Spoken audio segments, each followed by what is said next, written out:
Aquest exercici prové de les PAU de 2024 de Catalunya, al juny i sèrie 5. Es tracta de l'exercici 5. En aquest exercici ens parlen de l'amoníac, una base feble, i se'ns diu que per tal de determinar el contingut d'aquest compost es farà una valoració de 5 mil·lilitres de producte diluït en aigua amb àcid clorhídric 0,1 molar. Per començar amb l'apartat A, on ens diu que escrivim la reacció i que calculem la concentració de la solució d'amoníac i l'expressem en mil·ligrams per mil·lilitre, el que farem és començar formulant els compostos que es veuen involucrats en la reacció. Els principals són l'amoníac i l'àcid clorhídric. A més, per proseguir amb l'exercici, veurem quines són les dades que se'ns donen. I aquestes són que inicialment tenim 5 mil·lilitres d'amoníac, sobre ell, per tal de fer la valoració, s'hi aboquen 10 mil·lilitres d'àcid clorhídric, amb concentració 0,1 molar.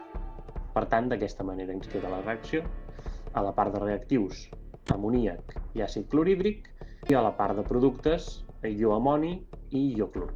Abans de començar amb la part de calcular la concentració, el que farem és veure quina és aquesta massa molar de l'amoníac, on veiem que la massa molar del nitrogen és 14, per tant agafem 1, i la massa molar de l'hidrogen és 1, i en el compost n'hi ha 3. Això ens dona 17 grams per mol de massa molar de l'amoníac. Sabem que l'àcid clorhídric utilitzat està en concentració 0,1 molar, és a dir, hi ha 0,1 mols d'àcid clorhídric per cada litre de dissolució. A més, l'enunciat ens diu que per fer aquesta valoració de 5 mil·lilitres de producte es gasten 10 mil·lilitres d'àcid clorhídric. I tal com podem veure en la reacció igualada, els mols d'amoníac i d'àcid clorhídric estan igualats. Fent els càlculs corresponents i resolent aquest factor de conversió, acabem obtenint que la concentració d'amoníac és 0,2 molar. Tot i això, l'enunciat no ens demana aquesta concentració en molaritat, sinó que ens ho demanen mil·ligrams per mil·lilitre.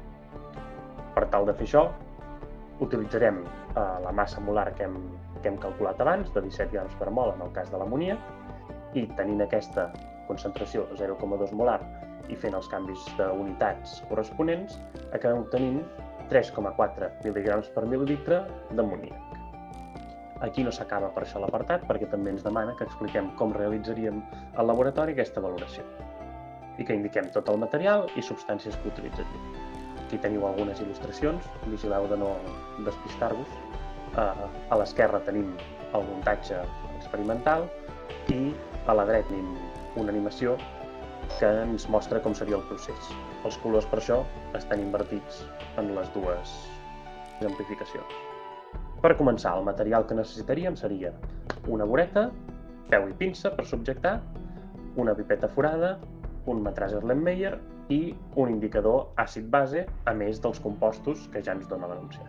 I el procediment que hauríem de dur a terme per tal de fer la valoració seria el d'omplir la bureta amb la solució d'àcid clorhídric, intentant no fer bombolles d'aire dins la bureta, enrasar el volum d'àcid clorhídric a la bureta, amb l'ajuda de la pipeta forada, agafar els 5 mil·lilitres de dissolució d'amoníac i transvasar-los a l'Erlenmeyer, afegir unes poques gotes, 2 o 3, de l'indicador àcid-base al matràs Erlenmeyer, i la clau de la bureta amb molt de compte i anar afegint àcid clorhídric mentre s'agita contínuament l'Erlenmeyer, i això ho faríem fins que s'observés el canvi de color en la dissolució.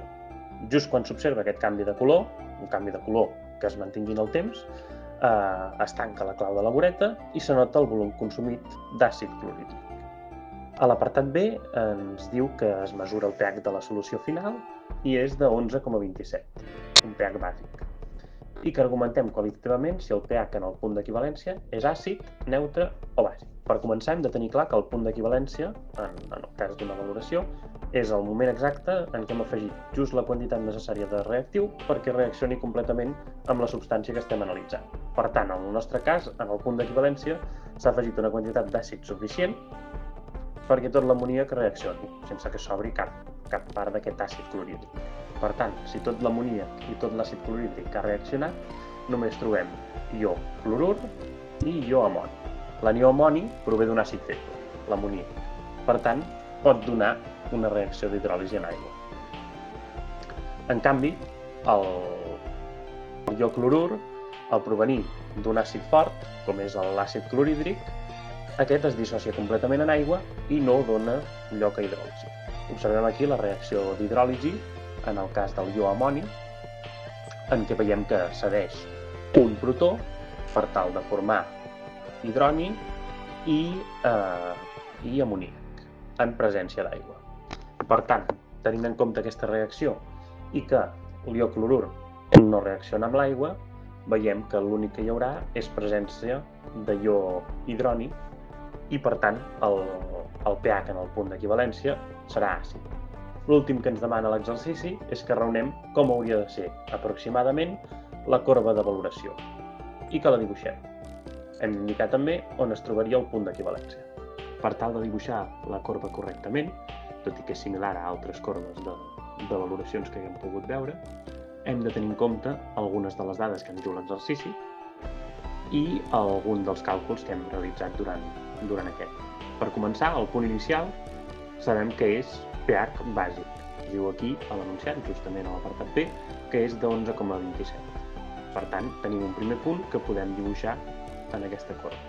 El punt d'equivalència, tal com hem vist en aquest mateix apartat, serà àcid i, a més, no serà molt àcid, ja que prové del ió amoni, que aquest, al seu torn, prové d'una base feble, com és l'amoníac. Després del punt d'equivalència, hem de veure que, al seguir afegint àcid, aquest pH anirà disminuint cada cop més